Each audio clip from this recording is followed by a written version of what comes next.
Vous êtes sur la bonne fréquence. Le journal.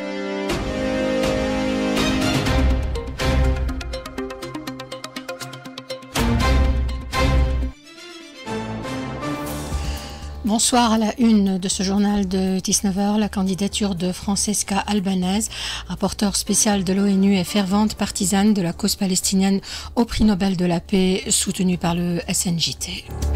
Le génocide se poursuit dans Gaza, les pourparlers pour une trêve piétine. Activité touristique en plein élan dans la région Tabarka-Aindram. Trump donne un ultimatum de 60 jours à la Russie pour stopper la guerre en Ukraine.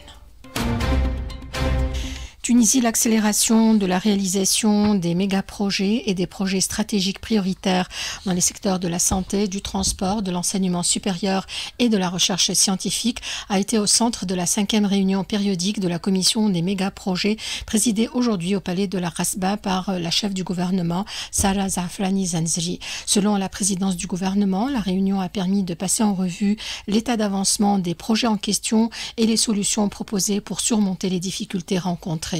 La commission a recommandé dans ce cadre de relancer immédiatement les travaux de l'hôpital régional de classe B de Sbitla dans le gouvernorat de Gasserine après la sélection de l'entrepreneur devant finaliser les travaux avant la fin de cette année, ainsi que les travaux du projet de l'école nationale d'ingénieurs de Bizerte en choisissant l'entreprise de travaux publics qui les finalisera au premier trimestre 2026. La commission a également appelé à entamer les procédures de lancement de l'appel d'offres relatifs à la réalisation du port en eau profonde et de la zone des services logistiques à Enfida, conformément aux normes internationales. La chef du gouvernement a mis l'accent à cette occasion sur la nécessité d'accélérer l'achèvement de tous les projets publics programmés dans les délais afin de réaliser le développement régional, la croissance économique et la justice sociale et partant impulser les investissements et créer des opportunités d'emploi. La chef du gouvernement a souligné que tous les gouvernorats, les délégations, les municipalités, les services des ministères et les structures publiques au niveau central, régional et local sont au service du citoyen et sont appelés par conséquent à résoudre tous les problèmes auxquels fait face tout citoyen ou investisseur. La présidence du gouvernement a rappelé la mise en place du portail national www.people.gov.tn qui permet aux citoyens de signaler les difficultés rencontrées en termes de communication avec les services administratifs outre la ligne simplifiée 1860. Le ministre de l'Agriculture a été auditionné aujourd'hui à la RP. 2 dossiers majeurs à l'ordre du jour, la gestion des ressources hydriques en pleine période de stress hydrique et le stockage de la récolte céréalière, un enjeu crucial pour la sécurité alimentaire. Lim Marchewi, député à la RP au micro de la Jebna Mara. Le gouvernorat du Kef souffre aujourd'hui des coupures d'eau potable. Nous appelons le ministère à accélérer la réalisation du projet de transfert des eaux du Nord qui concerne les 2 gouvernorats, le gouvernorat du Kef et Xiliana. Nous demandons aussi la mobilisation urgente des crédits nécessaires pour faire des forages de puits profonds dans les zones les plus touchées. Aussi, nous demandons la révision du modèle des groupements hydrauliques en les remplaçant progressivement par la SONED afin d'assurer un service plus équitable et plus structuré aussi la saison des récoltes dans le nord-ouest. La saturation des centres de stockage de l'Office des céréales, le ministre de l'Agriculture avait fixé une date limite pour bénéficier de la prime d'or, mais ce délai s'est révélé insuffisant dans le contexte actuel. Je reviendrai sur ce dossier pour exiger un prolongement supplémentaire afin de soutenir nos agriculteurs dans cette période critique. La première session de la formation du programme de coopération trilatérale sur la cardiologie pour l'Afrique a pris fin à l'hôpital La Rabda après 4 jours intensifs de formation médicale avancée. Cette session a été organisée par le ministère de la Santé en collaboration avec l'agence japonaise de coopération internationale. Les participants ont découvert la technique japonaise avancée et ont pu suivre des interventions chirurgicales en direct, ce qui leur a offert une opportunité pratique unique de renforcer leurs compétences cliniques dans le traitement des maladies cardiaques. La région de Tabarka-Indram profite d'un regain d'activités touristiques.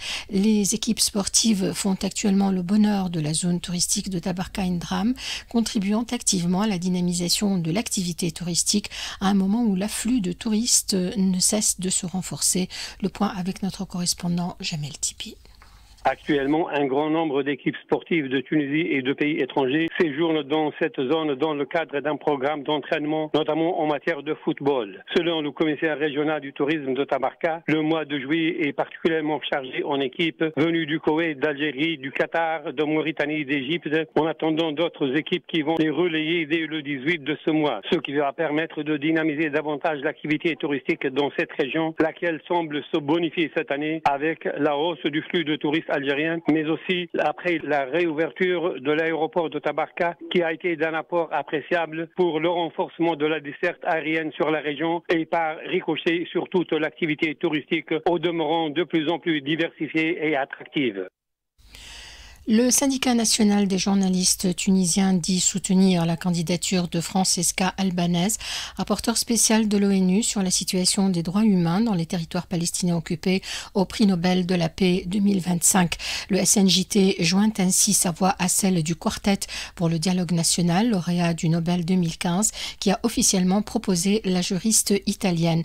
Le syndicat estime que cette nomination reconnaît le courage et le professionnalisme de la rapporteure, mais constitue surtout un geste symbolique en faveur de la légitimité du combat palestinien pour un État unifié sur l'ensemble de la Palestine. La défense civile sur le terrain dans la bande de Raza fait état de 18 personnes tuées ce mardi par de nouveaux raids aériens et tirs de l'armée israélienne dans Raza. Le Hamas a pour sa part annoncé la mort de Mohamed Faraj al-Roul, présenté comme un ancien ministre de son gouvernement et un membre de sa direction politique. Interrogé, l'armée israélienne a dit avoir frappé plusieurs membres du Hamas. Israël et le Hamas ont entamé le 6 de ce mois au Qatar des discussions indirectes en vue d'une trêve de 60 jours, mais ils s'accusent mutuellement d'enrayer les pourparlers. L'ONU avertit que les déplacements massifs de population en Cisjordanie ont atteint des niveaux jamais vus depuis le début de l'occupation israélienne du territoire palestinien il y a près de 60 ans. Depuis le 21 janvier, l'armée israélienne mène une offensive d'envergure appelée Mur de fer dans plusieurs zones de Cisjordanie, territoire palestinien occupé par Israël depuis 1967. Selon l'ONU, cette opération militaire a déplacé des dizaines de milliers de personnes. Sur cette période, les forces de sécurité israéliennes ont émis des ordres pour démolir environ 1400 maisons dans le nord de la Cisjordanie. Tout ceci constitue un nettoyage ethnique et constitue un crime contre l'humanité. Les chefs de la diplomatie des pays de l'Union européenne examinent aujourd'hui un ensemble de mesures à prendre éventuellement contre Israël pour sanctionner la violation des droits humains à Gaza, mais avec peu de chances de passer aux actes selon des diplomates à Bruxelles. Donald Trump a donné à la Russie un ultimatum de 60 jours pour mettre fin à la guerre en Ukraine sous peine de sanctions sévères et a annoncé un armement massif de Kiev à travers l'OTAN.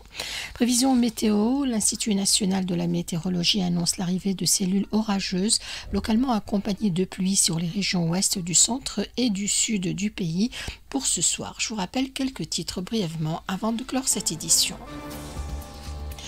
La chef du gouvernement souligne que tous les gouvernorats, les délégations, les municipalités, les services des ministères et les structures publiques au niveau central, régional et local sont au service du citoyen. La présidence du gouvernement rappelle la mise en place du portail national www.e-people.gov.tn qui permet aux citoyens de signaler les difficultés rencontrées en termes de communication avec les services administratifs outre la ligne simplifiée 1860. La candidature de Francesca Albanese, rapporteure spéciale de l'ONU et fervente partisane de la cause palestinienne au prix Nobel de la paix soutenu par le SNJT. Le génocide se poursuit dans Raza et pourparlers pour une trêve piétine. Activité touristique en plein élan dans la région Tabarka-Indram. Et puis Trump donne un ultimatum de 60 jours à la Russie pour stopper la guerre en Ukraine. Merci à Ouaïda, ingénieur son ce soir. Merci à Alim Trabelsi pour notre journaliste web. Inès prend la relève pour le programme allemand. Bonne soirée.